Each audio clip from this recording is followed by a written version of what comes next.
How do you build a high-performing culture? This is Culture Architects, candid conversations with extraordinary leaders sharing their biggest successes, failures, and lessons learned on their culture journeys. Here's David J. Friedman. Welcome to the very first episode of our podcast, Culture Architects. I'm your host, David J. Friedman, and I've spent most of my leadership career thinking and writing and teaching about the enormous impact that the culture in any organization has on the performance of its people. I mean, I don't care whether we're talking about a band, a sports team, a company, a classroom, the culture affects everything. And while most of us know that kind of intuitively, I've found that the best leaders, they're incredibly systematic about how they intentionally create high-performing culture in their organizations. They design and they create the culture that they want. That's why I call them culture architects. In this podcast, I'll be interviewing leaders from all walks of life who've successfully built high-performing cultures. We'll learn about their journey, the successes they had, the mistakes they made, the lessons that they learned along their leadership path. I hope you'll find their stories not only interesting, but also valuable as you think about how you could apply those lessons in your own role, whatever that might be. My very first guest is Matt Doherty. Matt was a starter on the 1982 national championship team at the University of North Carolina, where he was coached by the legendary Dean Smith. And he played alongside NBA greats James Worthy and Michael Jordan. He then went on to spend 22 years as a college basketball coach, including head coaching stints at Notre Dame and North Carolina. He's now an executive coach. He gives keynote speeches, and he's the best-selling author of a book, Rebound, From Pain to Passion, Leadership Lessons Learned. Matt, welcome to the podcast. David, it's real thrill for me to be on with you on your podcast. What an honor. Thank you so much. I appreciate it. So you've had a heck of an interesting history, and you've been on a lot of teams, athletic teams in particular in your life, from youth, high school, college, USA teams, all kinds of teams. I'm curious, of all the teams you've ever played on, which team do you think had the best culture on that team? Well, I was blessed. David, we had great culture on my 8th grade CYO team with Mr. Coleman. We had great culture at Holy Trinity High School with Bob McKillop, who's now the coach at Davidson. We had great culture under Dick Zeitler. And then I think the really encapsulated was with Dean Smith. You don't realize it. It's like growing up, in Long Island. I had 2 loving parents, and the culture of my family, you take it for granted until you realize there's other people that don't grow up like you did. And so it's almost like you don't know what good culture is till you see bad culture. That's interesting. And I was blessed to be a part of good cultures growing up because of my upbringing in East Meadow, New York, and going to St. Raphael's and Holy Trinity and then North Carolina. So, it's hard to argue with Dean Smith because he's such a legendary coach, and the culture there was such a intentionally driven, and it really resonated with me. So what made it? So when you say, let's just start with Dean Smith and UNC team, and it was this great culture. What is it about it that causes you to say, in retrospect, wow, that was a great culture? Oh gosh, well, I think fit. I think it has to fit your fabric as a human being, and I think that's, in the recruiting process, we talk about hiring and onboarding in business. Looking back, he looked at your not only abilities, but he looked at your character. And I remember back in a home visit, I think he was testing me, and he said, you'll be lucky to play by the time you're a junior. And I think I leaned forward and I said to myself, I'll show you. And I think a couple of things. He wanted you to realize that, nothing's given to you. It's going to be earned. And I was an All-American. I was highly recruited. I could have gone to Duke, Notre Dame, Virginia, a lot of, any Big East school, Syracuse, St. John's. And the other thing, I think he wanted to challenge you, like, as I learned my personality traits, if you go by the DISC assessment, I'm a high D. well, the best way to get me to do something is tell me I can't do it. And so he was so smart that he really knew what buttons to push, and I responded accordingly. So it was a good fit for you. As you think about, all right, now you're on the team, so now you're there. And my experience is, and I think yours as well, is that great cultures help people, help the team to come together and perform at higher levels than that if it wasn't a great culture. So what did Dean Smith do to, now that we've got the right fit, we've got people, we have good people that are the right kind of character that we want, but yet not all teams come together and really perform at a high level. So what culturally did Dean Smith do to make that happen? It's just, I mean, I don't know how long we have, but there's just so many things that when I'm speaking to my Vistage members, I refer back to Coach Smith all the time. And I have to be careful because I don't want to do it too much. Right. What does it start? The freshmen don't have their names on the back of the jerseys in practice.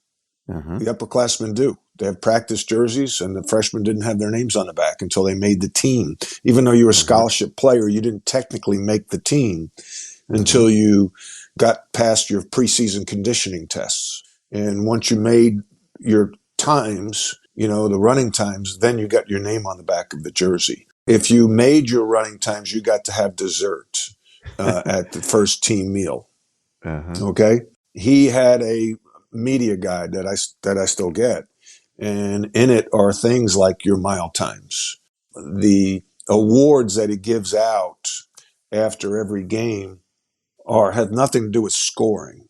There are 7 awards. The defensive award's the most important. Assist to error ratio, I think, was second. And that means, how many assists you get to turnovers. Good plays, which were judgment, hustle, how many times you dive on loose ball, draw charges, box outs, deflections, block shots. I think those were the main ones. I may have missed one.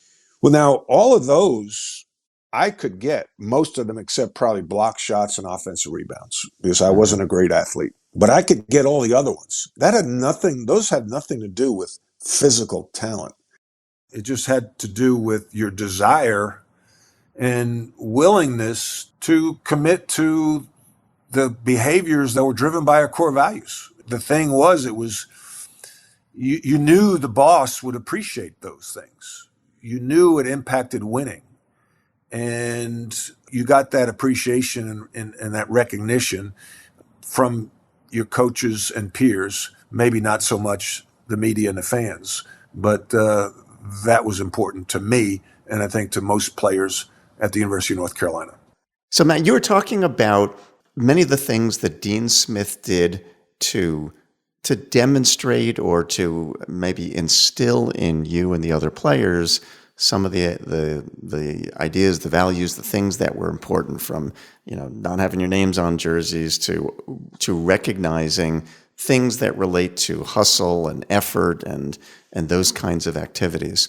And so I'm curious, those are things that he did as a coach in order to promote the things that he felt were important. Was there any place in there, and there may or may not have been, but was there any place in there where he specifically articulated a set of values? For example, I know that you probably know Anson Dorrance, who is the famous soccer coach there, and I had spent some time with Anson, and there's a particular set of values that he teaches on the team, and they do a lot of things to teach those things. Was there any set of values like that Dean Smith articulated, or was it mostly just a function of the way in which he did things? You figured out what they were? No, the values were articulated on a regular basis and branded now, I think. Play hard, play smart, play together. Those are the 3 main things. Yeah, if you heard Roy Williams, he would talk about it. Larry Brown, the famous NBA coach, would talk about it. Players would talk about it. I think they have T-shirts made up now that say "Play hard, play smart, play together." Those are his core values. Got it. That was his mantra. And he talked about it all the time. Nice. And then he demonstrated those things through the practices that you did. And as you talk about in your book, and when you spoke to our group, the behaviors, that's how he would operationalize his core values is by the behaviors he'd create. Like one of the emphasis of the day, he would call it. We'd get to practice, and the practice plan would be posted in the locker room. And so we'd have to know the emphasis of the day, offensively and defensively, the thought of the day, and then what teams you were on. Okay. And so the offensive emphasis of the day, one of a common one would be hit the first open man you see. Okay. So that supported play together. And then defensively, it might be sprint back on defense and pick up a man. So that would be playing hard and also playing smart because you're communicating and picking up a man. So then in practice, if you were open at the top of the key and I did not throw you the ball, he'd blow his whistle, and he usually would whine. He had a whiny voice, never cursed. And sometimes we wished he did because it would feel better. It hurt. He was so smart and calculating and, chose his words wisely. And he would one time, he'd say, Matthew, why didn't you pass the ball to David? And he'd make you feel a little bad. And he may then put your team on the baseline and have you run a sprint to half court and back, which was basically a slap on the wrist. Now, if later on in practice, probably the worst thing that could happen was I'd be open and you'd hit me and I'd score a layup and he'd blow the whistle and say, David, great pass to Matthew. Matthew, aren't you glad that David hit the first open man he saw and that was you and you got the layup?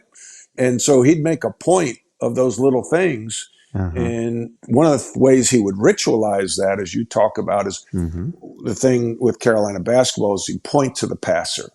That was something that he asked or demanded that we do. So if you passed me the ball and I scored, I'd have to point to you. Because you made the unselfish act. Yes. Nice. He wanted, and the bench would point at you. And it got to the point, I'm getting goosebumps talking about it. The fans would point to you. Wow. Yeah. You talk about powerful? Yeah. Yeah. And you're right. That's a great example of the whole concept of rituals, that when that becomes routine, that's the way we do things here. It instills and embeds that value into people. The example you gave of, the whole crowd, the team, the players, the whole crowd is pointing to the guy that made the pass to the open man. What a powerful way to really instill that. But I think of the difference. If Dean Smith said, hey, try to remember to do that once in a while, it wouldn't happen. If that became, boom, this is what we do, it becomes a ritual. Now that's something that's easy to sustain. Yeah, it was all the time. It was an all the time thing. If you didn't point to the passer and you scored, that's one of the worst things you could do in his mind, because you were not acknowledging your teammate who made the unselfish act of passing the ball. Wow. That's really powerful. Very, And that's where, I think you talk about the CEO needs to drive the culture. Now, they may not be there all the time. Like Coach Smith wasn't around us all the time, but Bill Guthridge was aligned. Roy Williams was aligned. Eddie Fogler was aligned. That was his staff. They were in lockstep with Coach Smith, and they would reinforce those, behaviors. And the upperclassmen would reinforce it. It would carry over to pickup games in the summertime. Wow. When the coaches weren't around. The former players would come back in the NBA, and if you made a pass and somebody scored, they'd point to you. I mean, these are guys that were in the NBA for 10 years. I mean, you talk about powerful. Yeah. That's culture. Yeah, that's how it's really internalized. So let's shift. So Dean Smith is an amazing example, as you're describing, of really getting it and driving that culture deep into the organization, into the team. So you mentioned earlier that you've been on other teams that also had great culture. Go back to your high school. So what made that a great culture? What did they do? I played for Bob McKillop, who's now the head coach of Davidson, has been there 30-something years, Coach Steph Curry. Bob was very meticulous And the thing that he really taught me was how to play hard and compete. It was all about competition, but playing smart too. He would teach us things to do, like how to set a hard screen, diving on loose balls, a lot of the things that Coach Smith did. So when I made the transition from high school to college, it wasn't a huge change in culture and teamwork. It was obviously different in athleticism and talent. But we had a very good high school team, won championships my freshman, sophomore year under Bob McKillop. And things that drove up, I think a big thing is seniority, giving, the leadership, the credit to the upperclassmen, having them lead the drills, having them being more vocal in practice. And as a freshman or sophomore, you had to wait your turn. And I think that was a big part with Bob, and then the playing hard, just competing. As you think about these teams you've been on, one of the things, you've heard me speak, and in my book, I often start with a high school sports dynasty example of the women's lacrosse team in my hometown that every year is dominating. And I make the point through the example of particularly high school sports dynasties that the culture in any group of people has this enormous effect, that you could take the same players, the same employees, the same team members, and if you put those people in a different culture that doesn't promote those same kinds of things that you experienced, that those people would perform at a different level, at a lower level. And if you put those same people in a Dean Smith environment, in your high school environment, it causes those people to elevate their game. You agree with that? I think it's true for the majority, except for the stars. Play as well. Yes, I think for everybody. I know this. At a young age, I was aware of where I could fit and where I couldn't, because I knew I wasn't the most talented player. I was not, jokingly. I had 3 dunks in my college career, David. At 6'8", that's not really that's not something you're proud of. Something. No, but it signifies like I wasn't a good. I had players, and I wrote this in my book.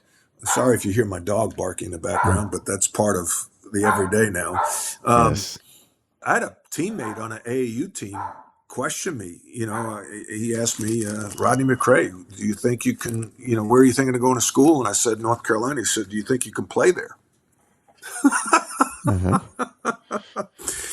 2 years later, I'm starting on a national championship team at the Final Four in New Orleans in 1982. And Rodney McRae's team was in that Final Four.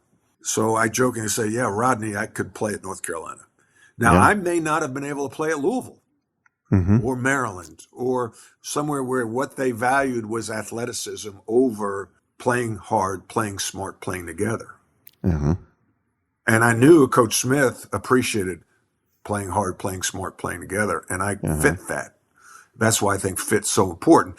And the other thing is, we talk about this in business, when you talk about your core values, and you talk about this, and you promote your core values, in the recruiting stage, in the marketing of your company, your brand, people opt out. Yeah. Talented people opt out because they don't want to be a part of that culture. There are a lot of talented people who didn't want to go to North Carolina because they didn't want to be unselfish. They didn't want to play team basketball. That wasn't sexy for them. Or players that went there that weren't a good fit that transferred and flourished at other places. Clifford Rozier was a player who was an All-American and came in with a great class at North Carolina that ended up winning a national championship in 1993. But he transferred after his freshman year, went to Louisville, and had a great career and played in the NBA. But just wasn't a fit because you opt out, and that's okay. Like, that's okay. Like, instead of forcing it, and that's why fit is so important. And when you get 5 players on the court, 15 players working as one, and all they care about is cutting down the nets, and they suppress their selfishness, their ego for team ego, Coach Smith would say all the time, listen, at the end of the day, do you remember the leading scorer in the country last year? And nobody would. Nobody could remember the leading scorer in the country. They could remember who won the national championship and probably name the starting five. Mm-hmm. And that was his pitch, to us. So you've had these great experiences. You're, as you said, fortunate enough that you didn't live in a lot of lousy cultures, but you had the great fortune of being in really good cultures. So your playing career is done. You get into coaching. What was your first coaching job? Well, my first coaching job, I was the head coach of an 8th grade team in Charlotte. Mm-hmm. And that's when the bug bit me, and I'm just like, wow, this is cool. Like, people make a living doing this.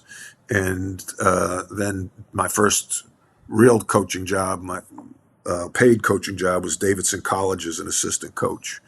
And 1989, I think it was. Mm-hmm. And I loved it. I just loved the recruiting. I loved being part of a team. I loved being on the bus. I loved preparing for games. I worked harder than I ever did before. Mm-hmm. And working for Bob McKillop. And he was my high school coach. Yeah. And he's still at Davidson now? Yes. Right. So when you were an assistant coach, did you have much ability to create culture, or were you mostly, I mean, it was the same guy, so it was great culture, I'm sure. Were you mostly at that stage as an assistant, supporter, facilitator, emphasizer of culture, or did you have a chance to create culture, do you think? No, I don't think that's my job. I think, we could make suggestions to support the culture. First of all, you as an assistant, it's just like any company, right? I'm like a VP.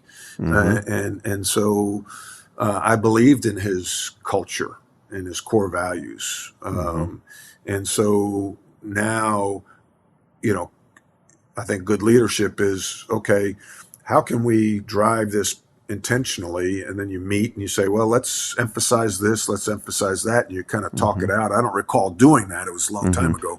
Right. But it was for our job, and he had a lot of former players, and you notice that at Duke, you notice that at North Carolina. If you want to drive culture, have people that have been there before through it and believe in it, so they can support it and model it for the rest of the team. Or, when I say team, not only team in a basketball team, but also your employees.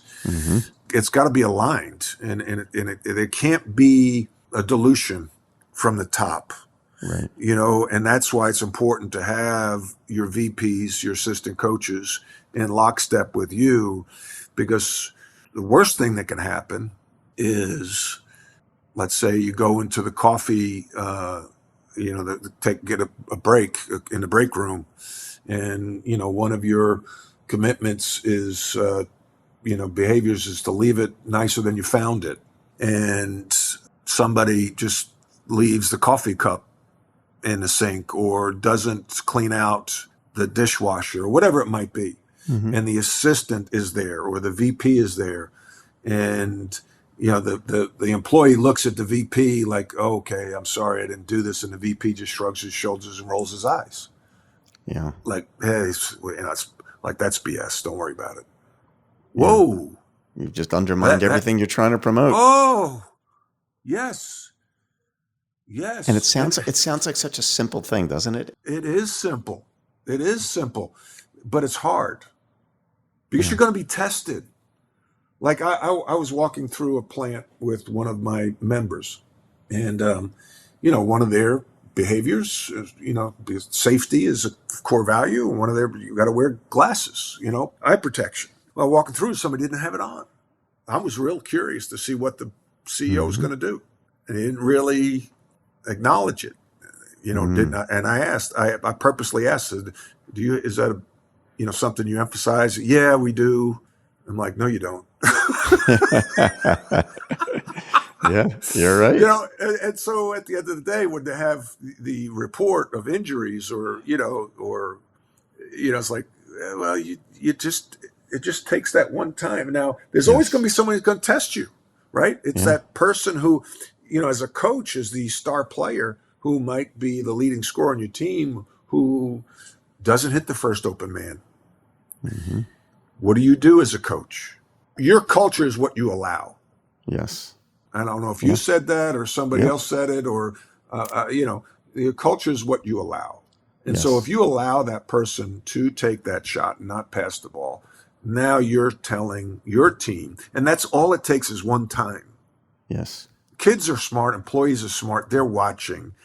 And even the best, the talented, they need that discipline. They want that discipline. Now, how do you communicate that to your star player versus the backup? You got to sell that on the onboarding process and the recruiting process. Hey, this is important, and I'm going to hold you to this. Are you okay with that? Like I went and watched the Spurs practice after I got let go at North Carolina 2003. And Greg Popovich was as hard or harder on Tim Duncan than he was on anybody else. And he basically said that, Tim has to allow me to coach him for our team to be good. Yes. If Tim doesn't allow me to coach him, then our culture is going to be full of holes. And so, you have to be aligned with your star player and really communicate. And listen, you are a talented player. Everyone's watching you, and everyone's going to watch my relationship with you. And the more you can model a behavior that you and I believe drive success, the better we'll be. But if you and I are not in lockstep, this isn't going to work. No. It's interesting. We did a podcast recently with a former Navy SEAL. His name's Mike Burns. And he said something interesting. I was asking about lessons he learned that apply in civilian life. And he said something that I thought was really fascinating, and I'll paraphrase what he said, but he said that one of the things that they do so successfully in the SEALs is that they make doing the right thing cool.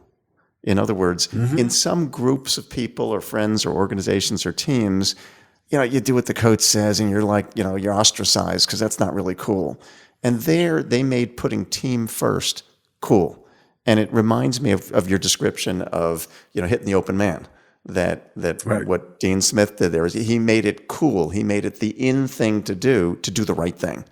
And when you can create an environment where doing the right thing is what people think is cool, that's pretty powerful. It is powerful. That's a really neat quote. And the respect I have for anybody who serves in the military, especially the SEALs, is powerful.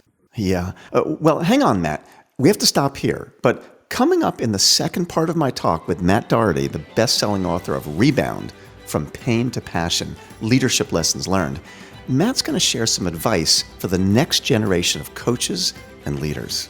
You got to know the truth. You got to mine for the truth. The truth is a gift, and people don't like to deliver the truth because people don't like to receive the truth. And a gift of truth feedback is huge, and that's the only way you can grow. And I say this in the book: if you don't manage the truth will manage you right out the door. This has been Culture Architects with David J. Friedman. Be sure to join us next time for more insights and wisdom from great leaders from all walks of life. To book David for your event or to learn more about his writing, speaking, or consulting, go to davidjfriedman.com. Culture Architects with David J. Friedman is a production of Forbes Books.